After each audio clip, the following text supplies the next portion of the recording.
further ado, I'd like to welcome your presenter to you today. Dr. Martha Burns has worked with me now for, going on 17 years. So I've listened to Dr. Burns give many different presentations here at Scientific Learning. I really enjoy listening to Dr. Burns. I learn something new every time I do a webinar with her, and very excited to have her with us today. She's a joint appointment professor at Northwestern University and has authored 3 books and over 100 journal articles on the neuroscience of language and communication. Dr. Burns' expertise is in all areas related to the neuroscience of learning, such as language and reading in the brain, the bilingual brain, the language literacy continuum, and the adolescent brain. Dr. Burns is also a fellow of the American Speech Language Hearing Association and the director of neuroscience education here at Scientific Learning Corporation. So please help me welcome Dr. Martha Burns. Thank you, Carrie, and welcome everyone. I'm delighted that you were all able to attend today. Just so I can get a feeling for what you are involved with and your involvement with autism, would you please answer the questions on this poll? Your choices are: I'm a parent of a child with autism, I'm an educator of children or adults with autism, I work in another field related, or more than one of the above, because many of you may have a child and also work with other children. So if you could go ahead and click off the appropriate answer there and then just click submit. I'll wait just a second. And then we can see what we have. Many of you are educators. That's terrific. I'm so glad to have you. And you're going to be really interested in the Economist article. I'll talk about it at the end because it deals with education specifically and what educators can do for children on the autism spectrum.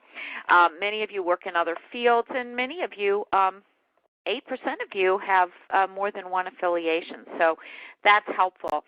At the very beginning here, you will be getting these slides. These are some of the newer references if you wanted to get access to any of these. The easiest way to get access to references like this, if you haven't been in school for a while, is you just go to Google Scholar, S-C-H-O-L-A-R, and then type in the senior author, the first author, and then a couple of important words from the title. Just autism sometimes is enough, and all the articles that particular author has written will pop up, and then if you go over into the right-hand column, you can click on any that were funded through NIH or other funding agencies. Those are all free, so you don't have to pay for those. All right. This is kind of interesting, this first slide really, about incidence of autism. You'll see from the next slide that the incidence has been increasing, or the prevalence, I should say, of autism has been increasing in the United States over the last 20 years. This was from the Center for Disease Control, and you see there's no increase since 2012, but this was March 2016. Although in the Economist article that Carrie talked about and that you have in your resources, they say that in South Korea, for example, the incidence is 1 in 34. So, and they said the way that they did their sampling was probably more accurate.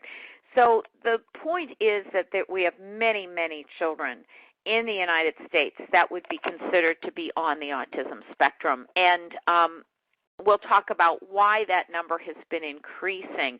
Now, one more poll question to help me understand who you are.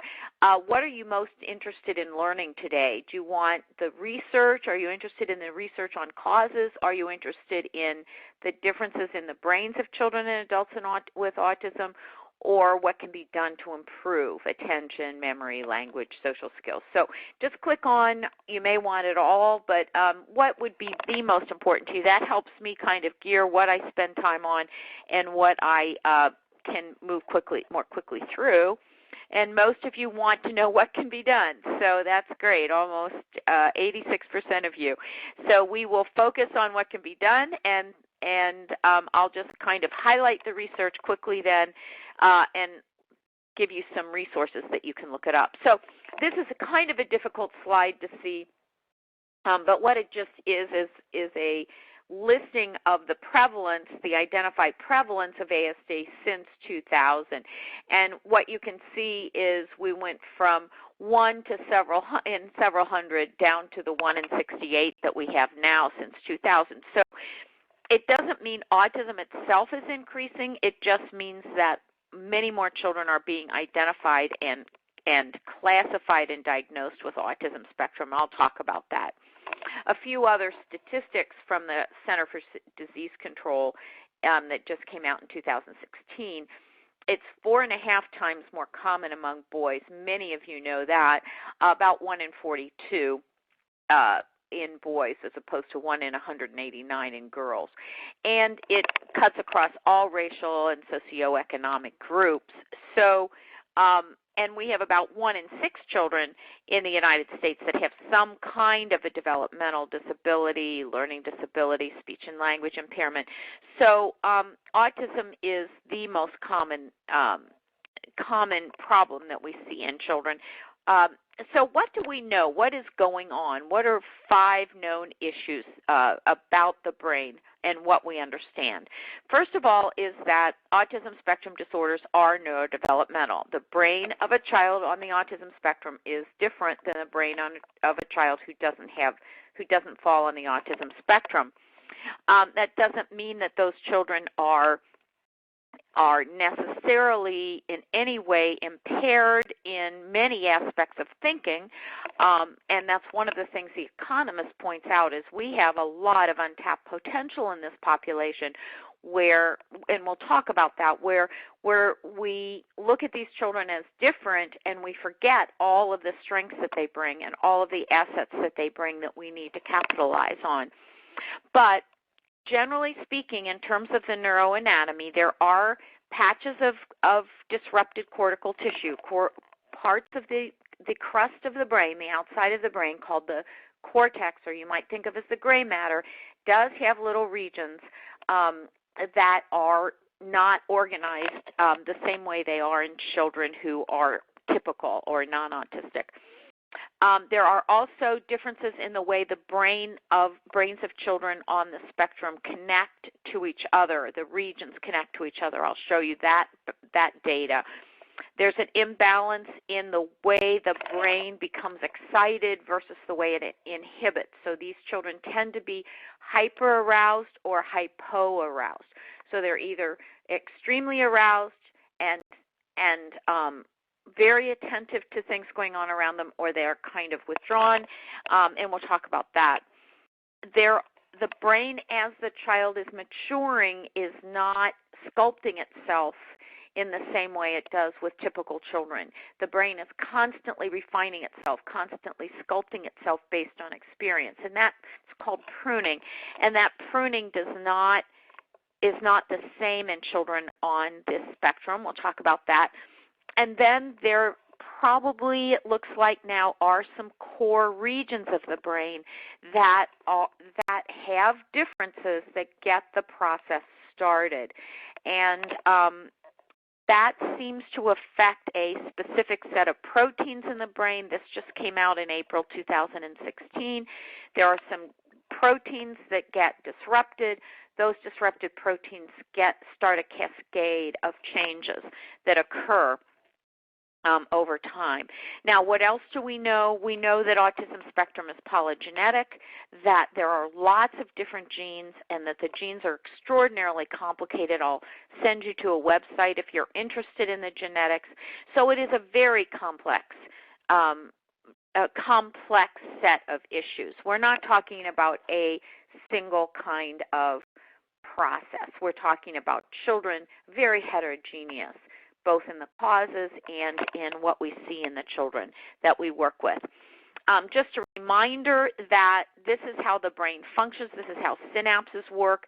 What you're looking at in this slide is 3 neurons, those 3 circles that you see there that have the extensions that we call dendrites, and then the long arm that reaches out and grabs onto another neuron cell body called the axon. Axons send information. All those little fingers pick up information.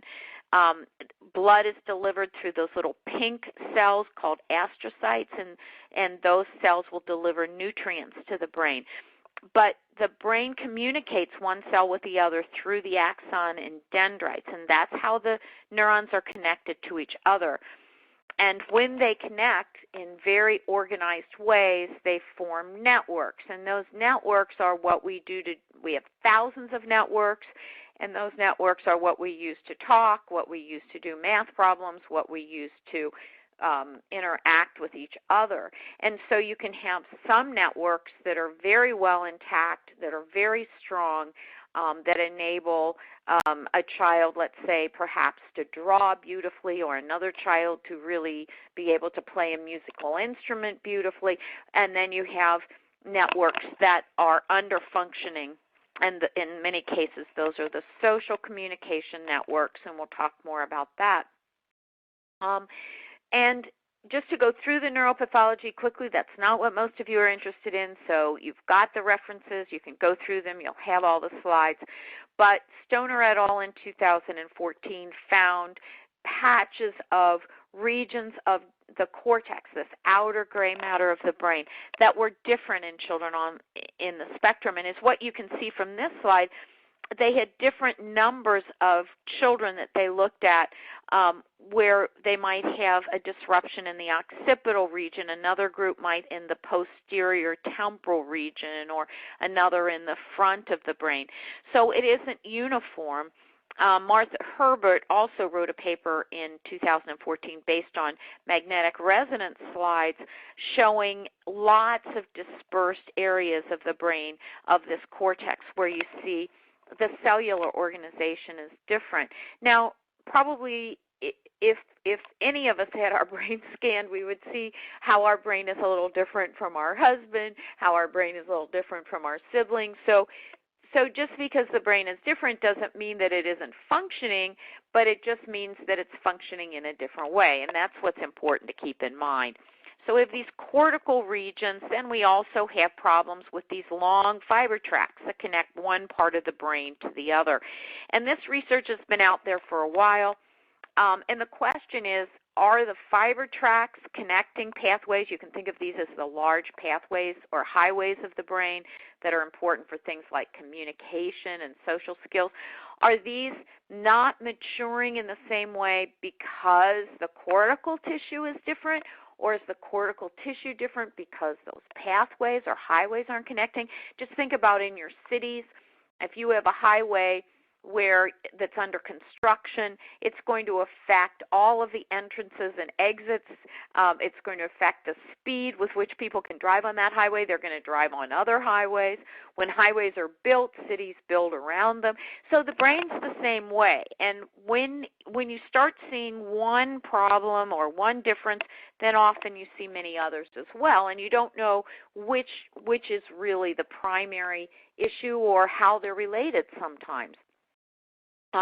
But we do know, as published in October of this last year, just a little over 6 months ago, by Kay John, that in a network important for social skills, we do see more uniform differences in children on the spectrum. So that's one network, think of your cell phone network where the brain just isn't communicating well, and that may explain why so many children on the spectrum, their hallmark or one of their most characteristic difficulties is with social skills.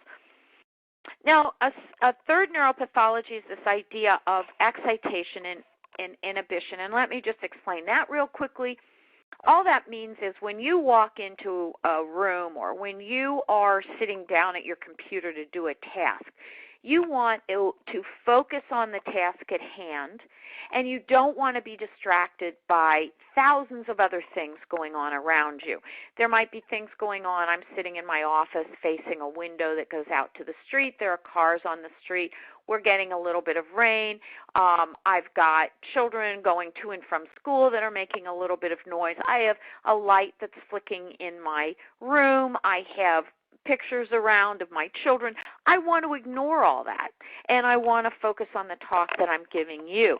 If I have a problem, the brain has to balance that. Then it wants you to be focused, or you want the neurons excited or activated for the task at hand, and you want them inhibited for the other kinds of stimulation. And if you have a disruption in that, the child is highly distractible. The world can be very confusing, and one of the ways people talk about it is the world is noisy to those children. The world is impinging on them all the time. They can't ignore the things you and I can ignore, and it's noisy, and it's troubling, and it's upsetting. Getting to the idea of genetics, we know that there are genes that regulate this ability to keep the synapses or the connections in what we call homeostasis, balance. So some neurons are quiet and some neurons are activated. You want neurons quiet for information you don't want the brain to be attending to, and you want them to be activated for information you do. And that disinhibition then is what leads to a lot of the behavioral kinds of issues and the temper tantrums and the overstimulation that we see in this population. Now, while I'm there, since so many of you said you want to know what to do, one of the most important things to do, I should go back to that slide, that we can do neurologically with neuroscience-based interventions is we can quiet the brain. We can actually exercise the excitatory synapses, and we can deactivate the synapses we don't want to be activated, and we can build up homeostasis. OTs do it with sensory integration therapy. We can do it with neuroscience-based interventions, and that's a very important part of what we do when we work with children. A fourth neuropathology, I said, is this pruning deficit. Again, it's something that we can control with our interventions. As you go through the life, the brain is always trying to prune itself, to mold itself to the world that you're coming into. So you can think of it the way a sculptor takes a piece of clay and carves out what's relevant for what the sculptor wants to have ultimately. And the brain is sculpting itself all the time. So if you're in a world where social skills are important and you're playing with other children and you're interacting with other children, the brain is building up those capacities for play and for interaction and for social skills, and is getting rid of connections you don't need. I don't need connections to track criminals in the woods. I don't need connections to help me navigate through a forest to find wild animals. I'm not a hunter. I'm not a gatherer. So all of those kinds of interactions are going to not occur in my life, and the brain's going to get rid of that. I don't need to speak Lithuanian. I probably will never need to speak that. So any connections that might have been helpful for a language like that, I'm going to get rid of. And the brain's constantly doing that juggling or pruning. Now, it is that pruning capacity that enables neuroscience-based interventions to be so successful. It also allows things like ABA to be so successful, applied behavioral analysis, because what you're doing is exercising the brain over and over and over and over again in the ways you want the brain to be resilient, and by doing that, you're forcing the brain to prune unnecessary connections. Now, we also know that children on the spectrum have trouble with sensory or multisensory integration. OTs have known this a long time. It's the key to sensory integration therapies. And what they know is that children can't handle speech and hearing and vision all at the same time. Their brain becomes overwhelmed by that. So one of the things we're going to talk about when we talk about intervening with these kids is having more structured auditory intervention, having more structured visual intervention, having more structured somatosensory intervention by an OT with sensory integration therapy, so that the child's getting very directed stimulation through the sense that's going to be so important to them. Now, a fifth neuropathology, and this is brand new. This was just published a couple weeks ago. You can see, and here's the article for you for those of you interested in research at all. And I want to share it with you because it's so important when we start to talk about what we do with these kids, is that it looks like there are core brain areas that have some abnormal development, and that gets the process started. Now, the reason this is important, this is a kind of a slide that's fairly difficult to see. It's a little bit smaller. But some of those early disruptors affect sleep. So one of the things, you can see that's the top one on here in the figure. One of the things that's really important is that when we have infants, we make sure they get plenty of quality sleep. And that if we have a child who's having trouble with sleep, if they're easily aroused, if they're easily agitated, that we start looking for other things that maybe we could do to help that child. Maybe quiet the room, maybe get noise out of the room. If you've been using a noisemaker, get it out of the room. If a child's in an environment where they're in the urban environment and there are lights or there's sound from the streets, move the child away from that. So sleep tends to be very important. If sleep is disrupted in a young child's brain, that affects other parts of the brain development. Then the next is attention. And the reason I'm talking about that is it has to do with this world being noisy. And we now know if we can identify children within the first year to 18 months, we can change their behavior through applied behavioral analysis, very good speech and language intervention, and very good OT, so that that child attends better. And once a child attends better, the brain starts organizing itself more effectively. So if we see a young child who seems to be easily agitated, the world seems noisy to them, they become overwhelmed, those are the children we need to get to speech therapists right away and to OTs right away and start fine-tuning those attentional mechanisms. Those in turn lead to aggression, and then they lead to learning problems.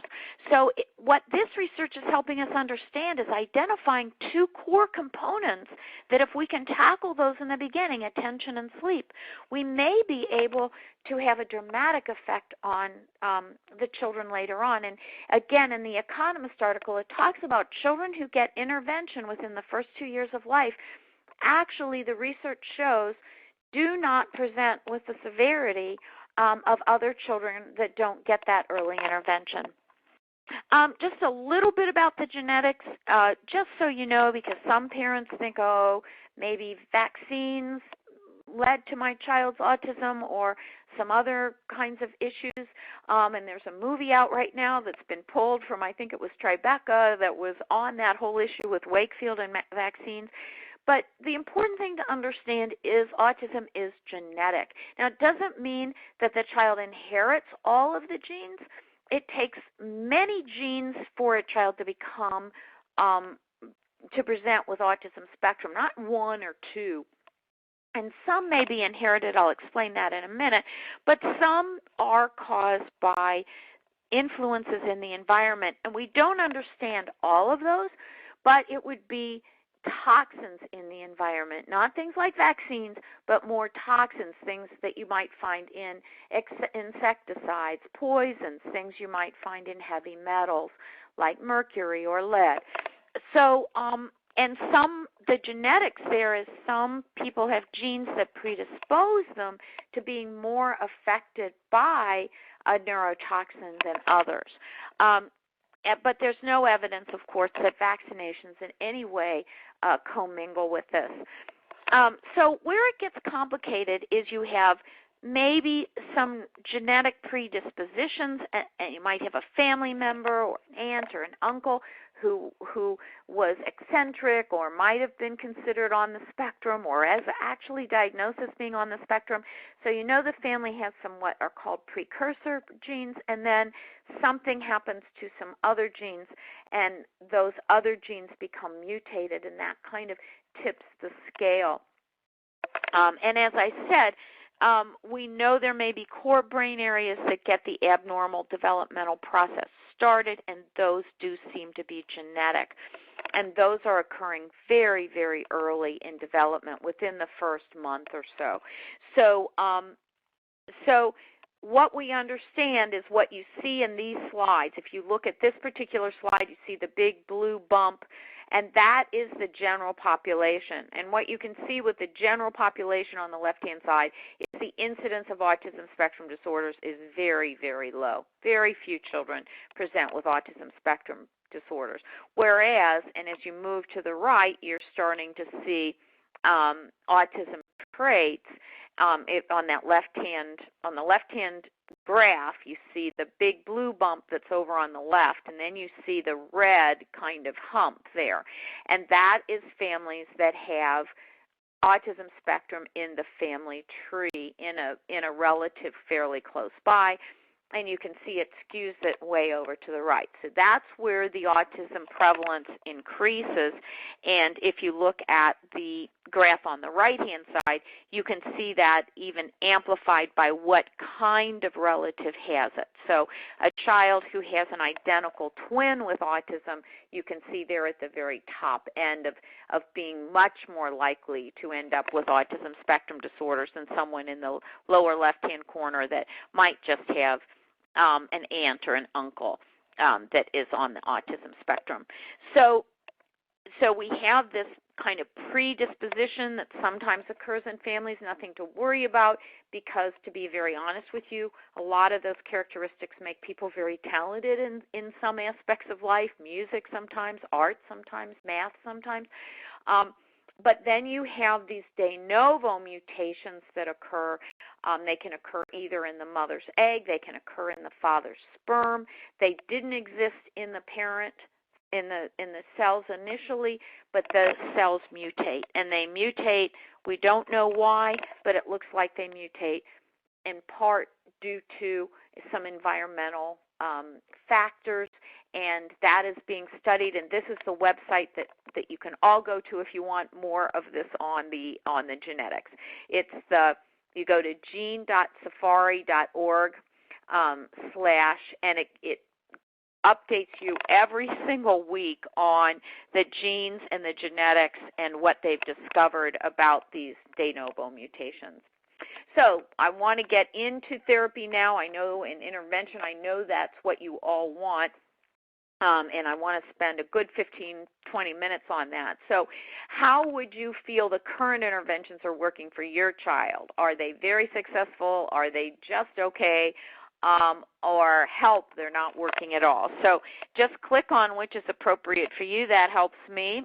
And submit it, and we'll take a look. Okay, most of you say, okay, yes, I know, I think I'm doing things, they're making progress, I'm not sure some days, and I want to do more. And that's, I think, how we all feel. So let's just talk about what we know and what works. Again, I will lead you to that Economist article because it's excellent. There are actually two articles. The title, it's this week's Economist, the magazine. You can get it online. Carrie gave you the link. The title is Beautiful Minds Wasted, How to Deal with Autism. And I think it's a wonderful title because these are beautiful minds. Okay, but what do we understand? Number one, we know that autism spectrum disorders are very complex. So every child that is going to be different. There are no two children who are going to have a diagnosis of being on the autism spectrum who are going to be alike. That means there isn't going to be a single way to handle it. We have to individualize what we do with these children. We have to look at their social skills. We have to look at their language. We have to look at their visual processing skills. We have to look at their attentional ability. That's core. We have to look at their memory capacity. That's core. And we need to look at how their brain is changing over time and what we can do to make the brain change in a way that enables that child to be more productive, to be happier, to do better in school, to have more friends, etc. Now, there's another thing we know, though. It needs to be very individualized, but it also needs to be repetitive. The brain of children on the autism spectrum, remember, are not pruning well. What does that mean? It means that with you and me, if I do something 5, 6, 7 times, my brain says, oh, that must be important. I'm going to make you better at that. But the children on the autism spectrum, the brains are not taking that kind of repetition and using it to prune so well. They're over pruning some areas, under pruning others. So what we have to do is increase dramatically the intensity of the interventions we use. So one of the reasons ABA is so helpful with young children is often an ABA specialist works with the parents, so the child's getting sometimes 10 hours a day, 5 with the therapist sometimes, and then another 5 with the parents who've been taught how to do ABA. So the child's getting these hours and hours and hours of structure where only the behaviors we want are being reinforced, and the behaviors we don't want, the behaviors that are negative or not constructive, are being eliminated.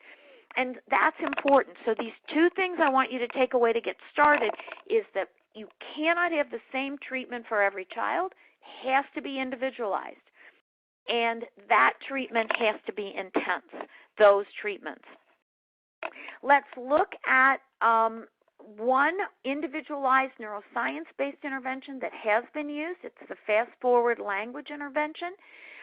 It was used with over 100 children, and it's a retrospective study, so 100 children who used it were sampled on all sorts of different tests and all sorts of different behaviors after they went through it.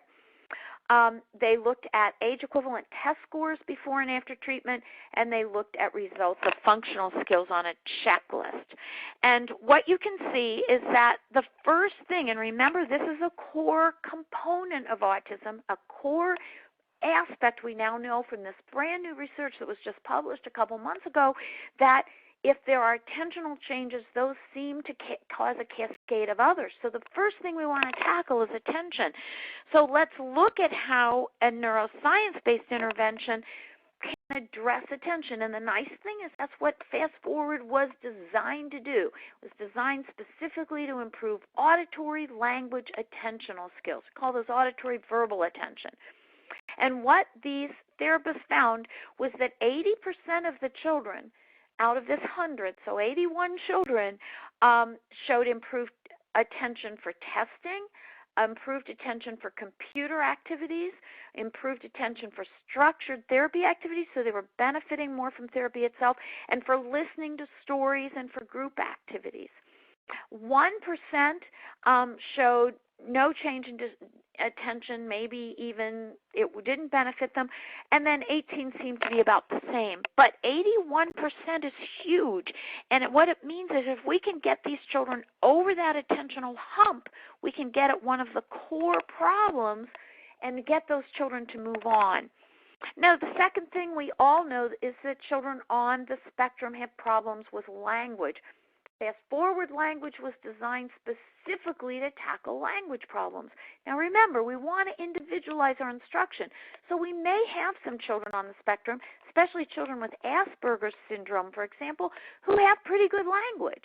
And for those children, I might not want an intensive language intervention. I might want a more intensive reading intervention. I might want a more intensive visual problem-solving intervention. But for children where language is a core component, we need an individualized instruction that moves them through language structures. That's what Fast Forward does. So when we look again at language structures of these 100 children on the spectrum, we see that 83% of those children showed improvement showed improvement in out of the 86%, but 83 total in response time to language, following directions, understanding humor, comprehension, imitation of words, use of new vocabulary, the length of their utterances, their ability to answer questions, both questions that are yes/no questions and questions where you say what and why, and they talked more fluently and they expressed themselves more. So again, a vast majority of the children, we see improvements in that core language skill. And so if your child has a basic language issue, that's one thing you really want to target. Third was social communication skills. Now, what's interesting is Fast Forward language is not something you consider social skills training. It isn't. You're not sitting down teaching children to interact in a conversation. You're not helping them with dialogue. You're not building eye contact. And yet, for the vast majority of the children, 76%, there was improvement in social communication skills. Now, the reason for that seems to be when you have a program like Fast Forward that's designed to drive changes in specific language networks, those same pathways, those same networks underlie social skills. So will the child also need some social skills interaction training? Yes. But just by building up that neurological network in the brain, we saw over 3/4 of those kids show improvement in social communication. Their eye contact improved. They addressed people by name. They were appropriate in attention-getting behavior. They were appropriate in their protesting, and they were able to negotiate. Imagine that. So that's so exciting. Now, we had another study done by Nicole Russo and Hornickel and Dr. Nina Krause at Northwestern University, where they looked at auditory processing skills and auditory attentional skills in children who were on the autism spectrum.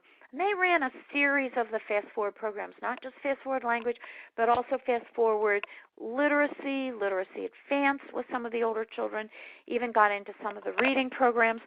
And what they found is that the child's ability just to be able to have their brainstem track sound, and remember that goes back to this inhibition and excitation. The brains are able to focus on sound and ignore other things and track that sound, and it improved dramatically in many of the children after they went through Fast Forward.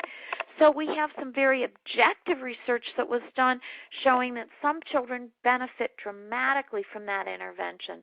And then finally, we have fMRIs that show how when you have children with reading problems, struggling readers, and we look at them on fMRIs and we compare them to typical 7-year-old readers, we see parts of the cortex that aren't activated. And we know now that we have cortical areas of the brain that are affected. We know that from the research of Stoner that came out in 2014. And some of those core areas in the temporal lobe are enhanced after just 6 weeks of using Fast Forward, and you can see that in the slide at the right. So to summarize then this Economist article that came out that I hope you'll all have a chance to read, and in their 2 sections on how to deal with autism, what we're seeing is less than half of our students who are diagnosed as being on the autism spectrum are graduating from high school. But we know that we have the technology and we know that we have the capacity to increase that. Autism also imposes a hefty economic cost, because if those students don't go on to graduate from high school, they don't end up working. They end up living at home, or they end up living in group homes. And those students aren't earning money, and they aren't using the skills they have. Sometimes they have absolutely stupendous computer skills. Sometimes they have absolutely remarkable artistic or musical skills. We need to get those kids out into the workforce and living independently. And as this article says, cost could be as high as 2% of the gross domestic product. Almost 2% of our economy is being wasted when these children aren't getting out there and reaching their potential. And as the article says, we have the research now. We know the answers. It doesn't need to be the case. And so they conclude the article with a quote that I just love, and then I'm going to take all your questions. Beautiful or otherwise, an autistic mind is a terrible thing to waste. We know what works. We know some of the things we can do to help these children. Let's get them moving on.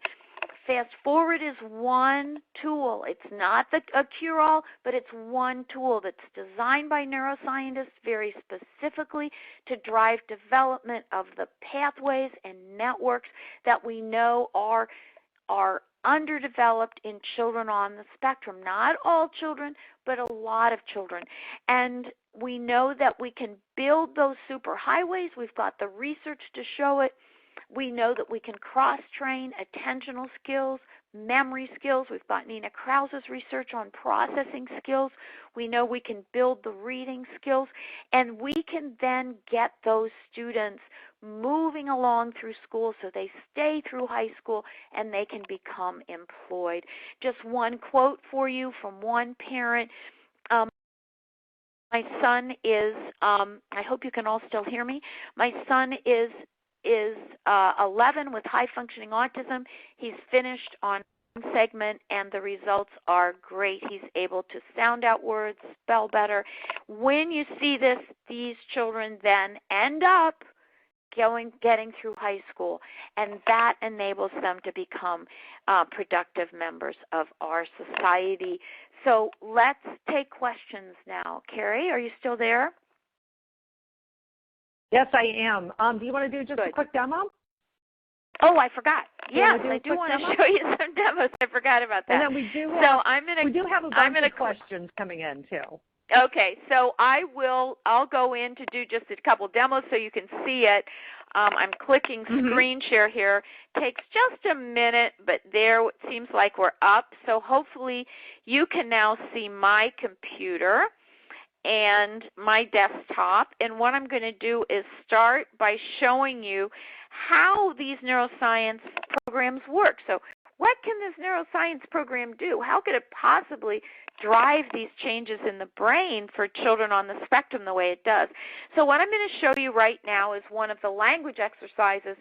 What's happening is a child is going to hear a word, and then they're going to see words flash across the page, and they're going to hear different words, and they have to identify the word that they just heard, the target word.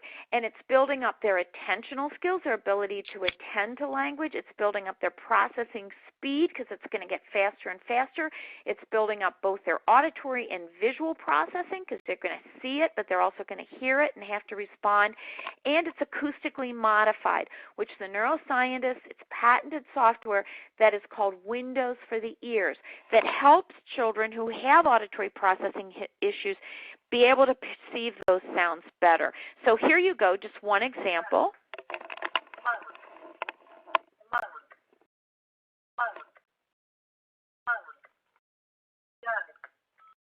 And I think, Dr. Burns, the audio and the screen are a little bit delayed. So. Okay.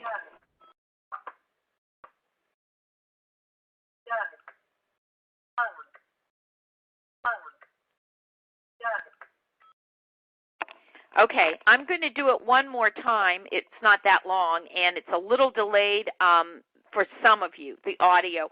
So, again, the child's going to hear a word like Doug, and then other words like mug are going to flash across the screen, and they'll hear those words. They have to remember the target and then click it on. And it wouldn't be delayed, obviously, when a child's doing it on the computer. We've got the issue of playing this for you all over the world, including Ireland, so there may be a little audio delay. But I'm just going to show you again, just real quickly. I won't show the whole thing. But again, the target word is Doug, and that's what the child will listen for.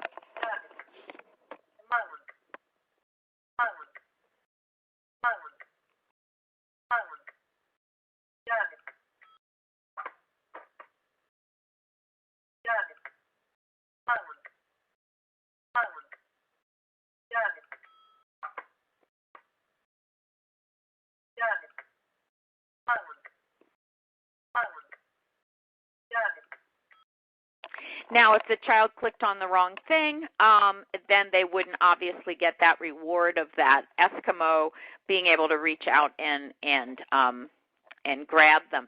Now, I want to show you another exercise. I want to explain one thing about that, though, before I move on. The child didn't get to see the word the first time they heard it, because what we're trying to do is build up the child's ability to attend to speech without using other cues to help them. We are just trying to build up that auditory attentional system. So that's why I showed that to you, because that's what makes the attention so strong. Here's another exercise that works auditory attention to speech sounds as well as auditory memory. This exercise is more like a concentration game where the child gets to click on a square They get to hear a word, and then they get to click on other squares and hear other words, and they have to remember where that word was that they clicked on before. So this gets at, again, auditory, attention, and memory, but I want you to see it so you can see how this is highly repetitive, very structured, building very specific capacities that the child is going to need to be able to do other things, like comprehend a teacher in a classroom. So here we go. This takes just a little longer to pop up. Hopefully it'll come up for me. You're seeing me click it, but yeah, it's a little bit of a delay too. There it is. There might Open. be that too. Okay, there we go. Okay. Hug, hut, dug, dug, bud, buck, butt, hut, buck, buck, bud, bud, butt, butt, hut, hut.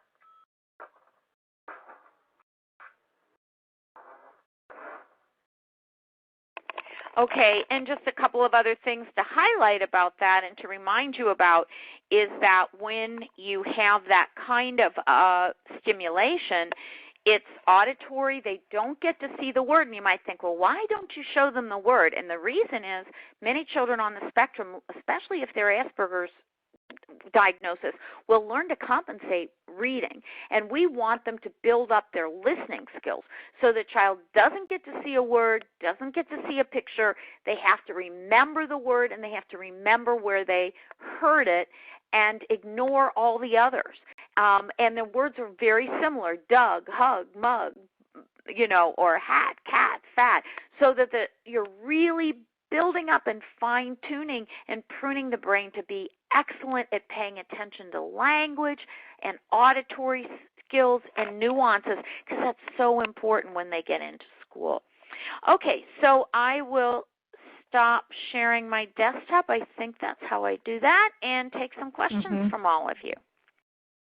Oh, gosh, we have 35 questions right now. Oh, my, okay. So we're not going to have time to get to all of them. I want to put that out there up front, but I'm going to start going through the questions that I've gotten multiples of. That might be the best way to start.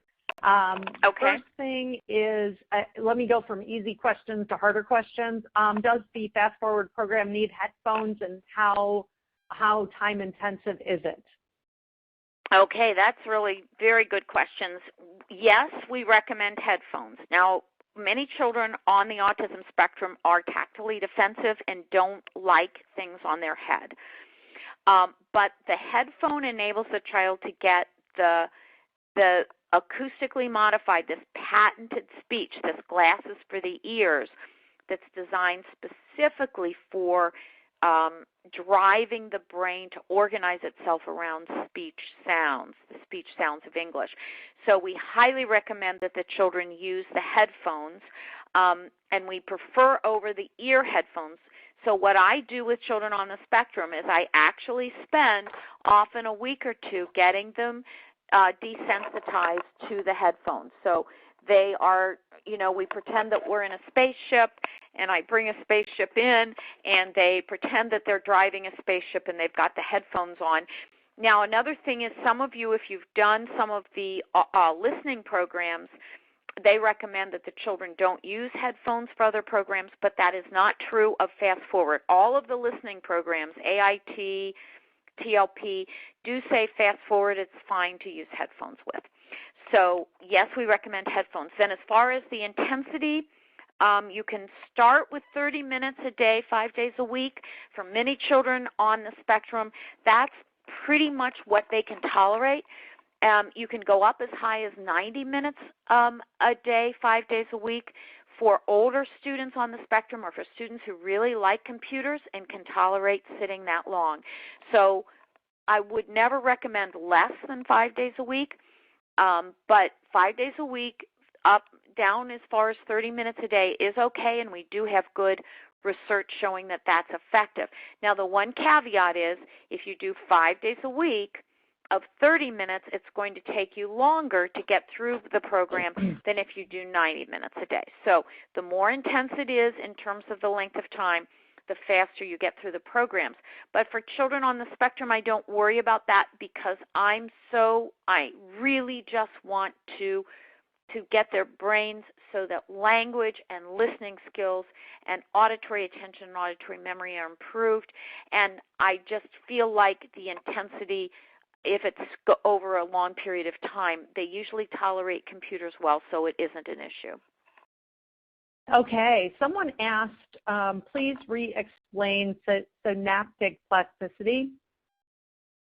Okay, so synaptic plasticity then is the fact the brain is an experience-dependent organ.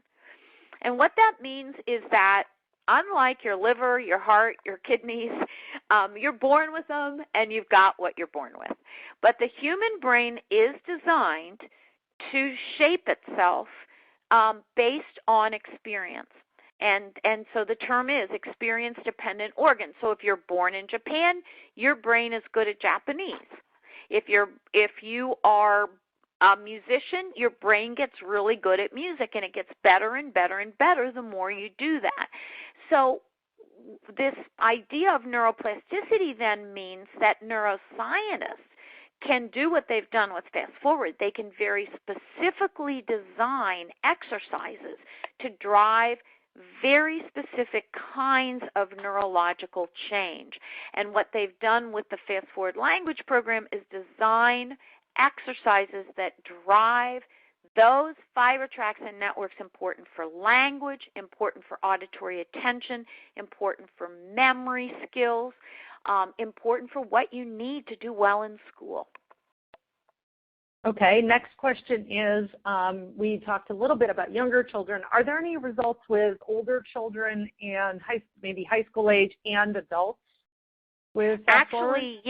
Actually, yes. The study that you saw, that 100 children study, and that was Poglich and Melzer, and it was presented at the ASHA convention, the American Speech Language Hearing Convention, several years ago. But that included middle school children and high school children. Also, the Krauss study that you saw, the Nicole Russo study with Hornickel and Krauss, also included middle school and high school students.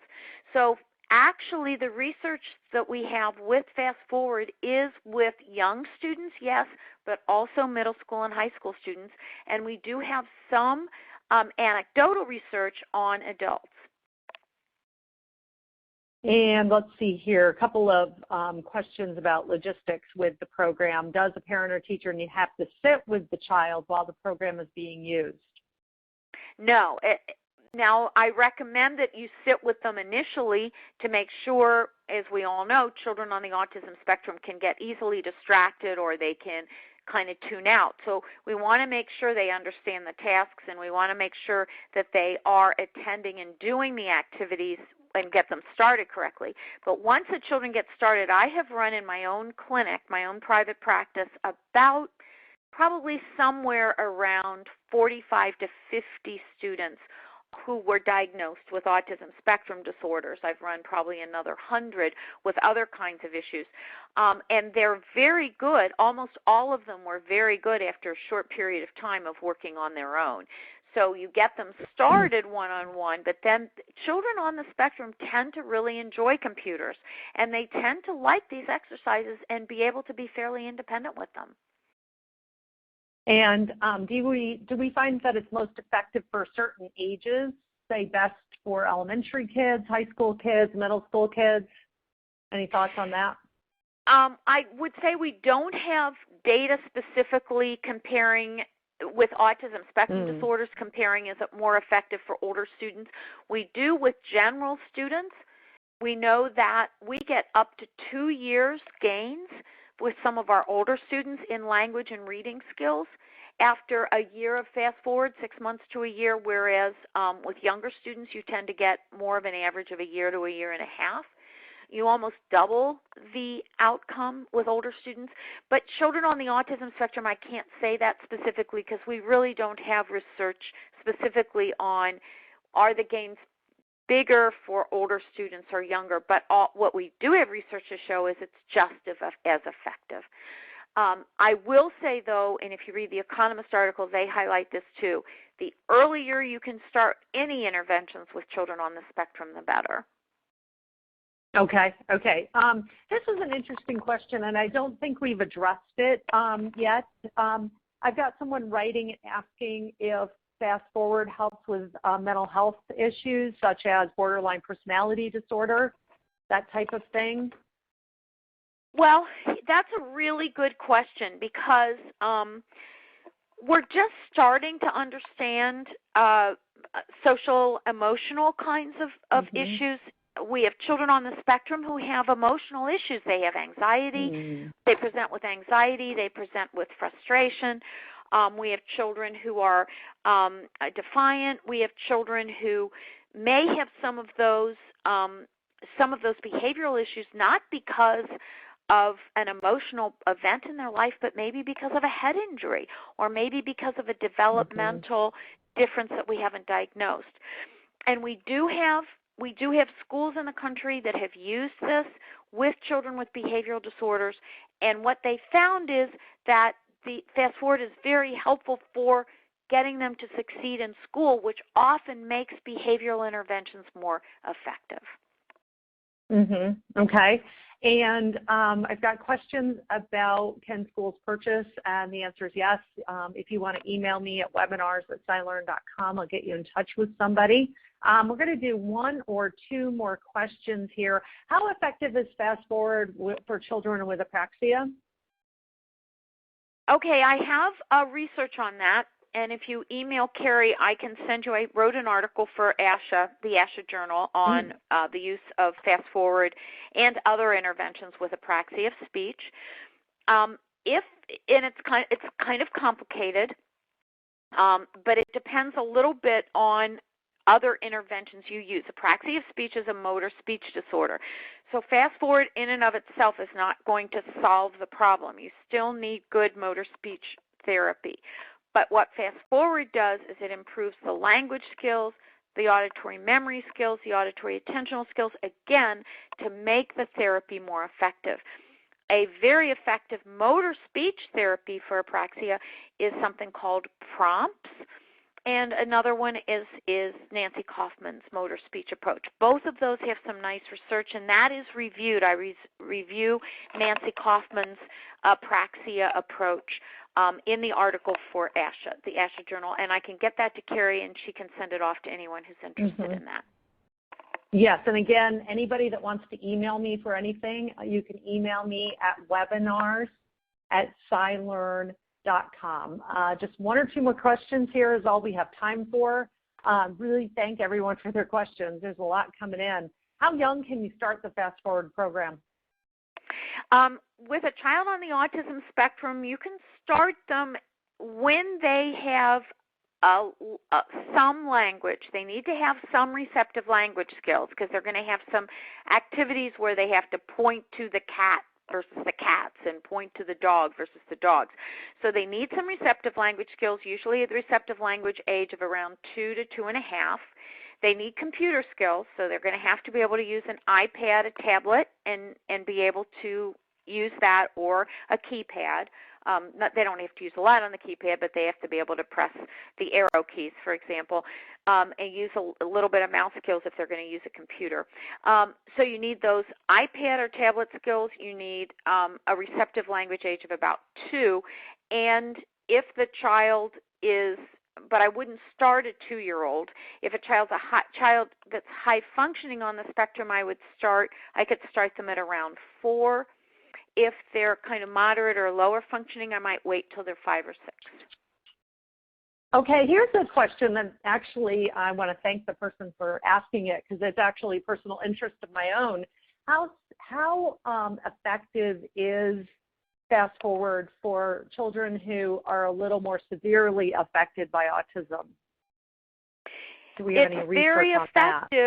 It's very effective in that you do see results and you do get results that are pretty dramatic. But it's important to keep in mind that if a child is more severely involved, you're going to need many interventions. You're also going to need a good OT intervention. You're going to need lots of interventions. The more severe a child is in general, the more interventions we want to use. But fast forward is a great way to get the brain moving in the right direction so those other interventions are successful. Got it. Okay, that's good. Okay. Great.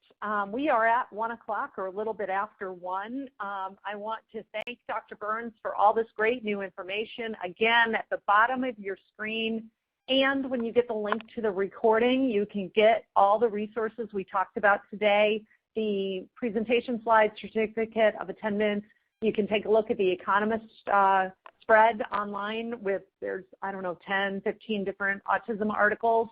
And then Dr. Burns wrote a blog article for us last year called 4 New Research Finding About Autism. Again, that was a year ago, so again, that was 2015's information. And again, she covered more of the research that's out there now on autism. If you have any lingering questions, feel free to contact us at webinars@scilearn.com. And again, webinars@scilearn.com. Feel free to email me. As soon as the webinar ends, you'll be prompted to take a survey. We really appreciate any comments, feedback. What do you want to hear from us? What other topics can we talk about for you? And I just, again, want to thank Dr. Burns for her time, and thank you all for joining us, and hope to see you all again online soon. So have a great day, everybody. Thank you.